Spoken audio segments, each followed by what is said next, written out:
C'est l'invité quoi de neuf. L'invité quoi de neuf aujourd'hui, merci d'être avec nous d'ailleurs sur Happiness, toujours au plus proche de vous aujourd'hui depuis le stade Pierre Brisson de Beauvais. Un commentateur à la télévision, ça donne des frissons, encore plus quand on le connaît bien. Salut François. Salut Guillaume, salut à tous. Déjà, ma première question c'est comment tu vas ? T'as une petite voix aujourd'hui ? J'ai une petite voix parce que figure-toi qu'il y a 2 jours, j'ai eu la chance de commenter un quart de finale de la Coupe d'Afrique des Nations assez dingue entre le Mali et le Sénégal qui m'a fait perdre une partie de ma voix.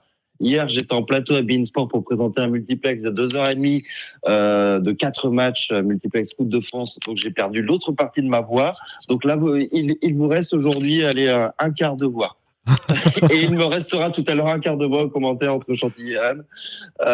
Non, j'ai beaucoup parlé pendant 2 jours et là, j'ai la voix totalement broyée. Mais ça va le faire. Là, j'ai mon petit lait, mon petit miel et je me dis que dans 2 ou 3 heures, ça ira mieux. C'est parfait, effectivement. Rappelons effectivement François Rabier, tu es commentateur sportif pour beIN Sport déjà depuis la naissance de la chaîne en 2012. Tu commentes essentiellement, même 100% du football en fait sur beIN Sport. Tu es un peu reconnu comme le spécialiste Ligue 2 foot en fait de la chaîne.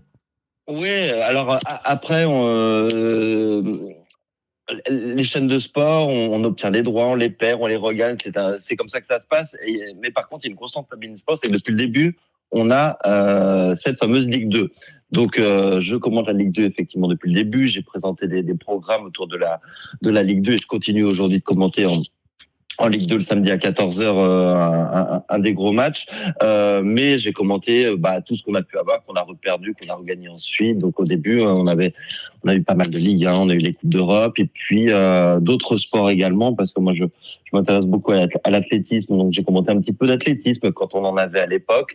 J'ai pu commenter, je commente encore parfois de la natation qui m'intéresse également, mais effectivement le foot et la Ligue 2 me prennent pas mal de temps à la chaîne, c'est vrai.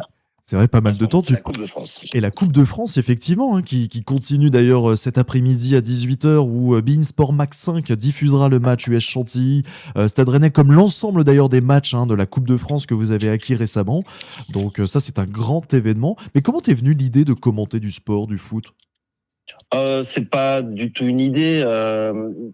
Déjà, quand j'étais petit, je passais mes samedis soirs à écouter la radio, les multiplexes radio. À l'époque, il y avait beaucoup moins de football à la télé. Au début des années 90, il y en a un petit peu, mais pas autant qu'aujourd'hui. Donc, si on n'avait pas Canal+, qui était le cas chez moi, il fallait écouter les matchs à la radio. Et j'étais fasciné par ces gars-là dont le métier était de raconter avec enthousiasme un sport que j'aimais beaucoup et je caressais le rêve d'un jour pouvoir le faire moi aussi et c'est ce qui s'est passé maintenant. Maintenant, moi, je me sens plus journaliste que sportif, en sens où moi, à un moment donné de ma carrière, j'ai basculé vers le sport parce que j'aime le sport, mais j'aime 1000 autres choses. Mais comme le sport m'intéressait, j'ai foncé. Mais moi, ce qui me plaît surtout, et je pense presque au-delà du sport, c'est de raconter les choses.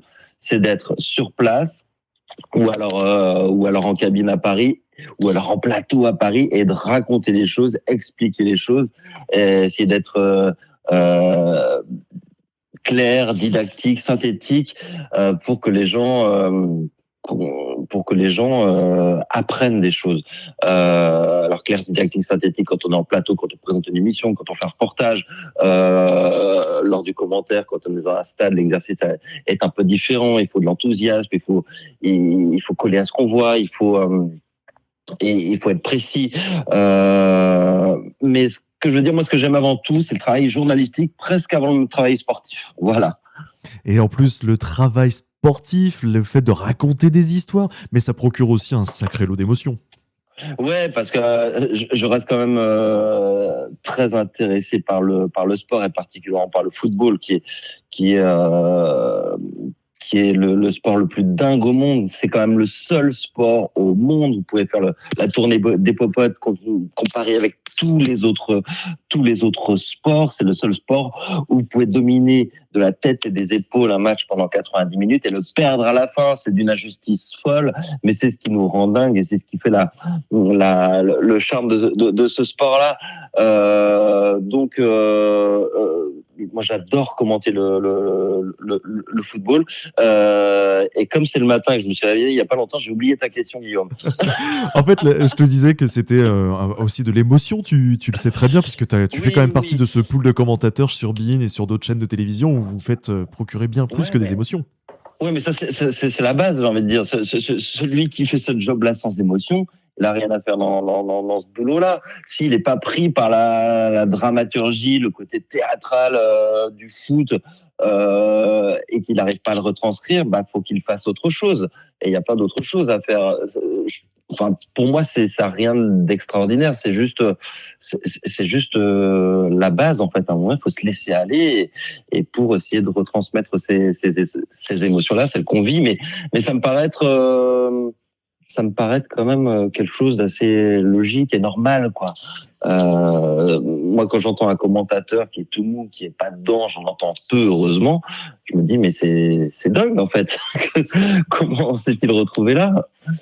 L'idée, oui, si tu vois quelque chose qui te plaît, bah, tu as le smile et dans ta manière de le raconter, bah, il y a du sourire et c'est contagieux.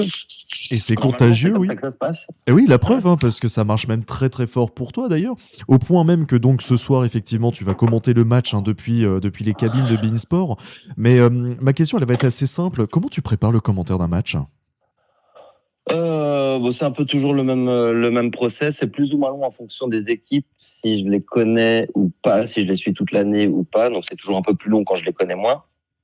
Je m'y prends 3-4 jours avant, où je me fais une espèce de grand tableau de bord sur un grand cahier, une espèce de cahier scolaire à spirale, où j'écris une tonne d'informations qui sont, pour l'anecdote, toutes placées au même endroit depuis 15 ans. Pourquoi?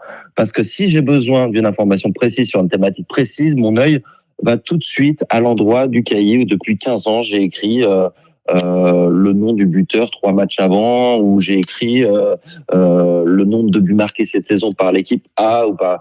Enfin, c'est toujours au même endroit sur le cahier, comme ça pendant le match, si j'ai besoin d'une information, je sais tout de suite où aller la trouver sans perte de temps. Donc j'écris cette espèce de grand tableau de bord sur toutes les informations sur le contexte du match, les classements, les stats, les déclarations des coachs, tout ce qui peut être intéressant. Parfois, je n'en utilise même pas 10%, parce que si le match est très rythmé, je vais pas saouler les gens en plus avec de la stat, du chiffre. Je déteste les commentaires trop bavards. Je considère que je le suis parfois un petit peu trop. Donc, faut y aller mollo. C'est vraiment c'est le piège des jeunes commentateurs. C'est comme ils ont beaucoup travaillé, beaucoup préparé, ils écrivent beaucoup de choses avant et ils tiennent à tout dire à l'antenne. Non, la seule chose qui doit dicter ce que l'on dit ou pas, c'est le rythme du match. Si le rythme du match est élevé et qu'il se passe plein de choses sur le terrain, on vit avec ça, on n'en rajoute pas. Ça, c'est une règle de base. Donc, je fais mon grand tableau de bord. Et que j'enrichis au fil des jours, au fil des articles que je vais lire. Je m'appuie notamment beaucoup sur la presse locale parce que les journalistes locaux sont ceux qui connaissent le mieux les équipes que l'on suit en province. Je m'appuie beaucoup sur la presse locale. Ensuite, le jour... si je connais les coachs, si je connais des joueurs, je leur passe un petit coup de fil aussi systématiquement avant pour savoir comment va l'équipe et tout. Et puis arrivé au stade, là, je fais ma feuille de match avec les dernières infos recueillies sur place, c'est-à-dire que là, j'appose le nom des joueurs sur une grande feuille jaune pour que je vois bien les noms des joueurs qui ressortent en noir sur cette feuille, les noms des joueurs avec 2-3 infos essentielles sur ces joueurs-là. Alors, un peu plus d'infos si je les connais moins, mais si c'est un club de Ligue 2 que je suis depuis 5 ou 6 ans, avec des joueurs que je suis depuis 10 ans, je connais par cœur leur parcours, qui ils sont et ce qu'ils font. Donc là, j'ai pas besoin de 1000 choses, mais voilà. Donc, j'ai 2 outils, mon tableau de bord, ma feuille de match. On va dire que ça me prend en fonction de la connaissance des équipes, de ma connaissance des équipes entre 2 et 5 heures, une préparation de match.